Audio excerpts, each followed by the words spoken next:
Ṣẹ̀rí tíyàn bá wà nínú Nàìjíríà tó jáde, gbogbo nǹkan máa look like the magic. Ìwọ náà wo gbogbo àwọn trailer yìí.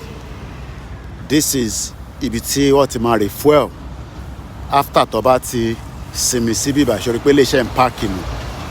Koiki Media bringing the world closer to your doorstep.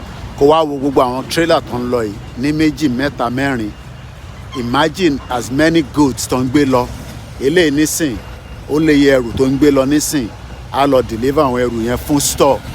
Nàìjíríà tí kò ní production láti 63 years kò sí production kankan.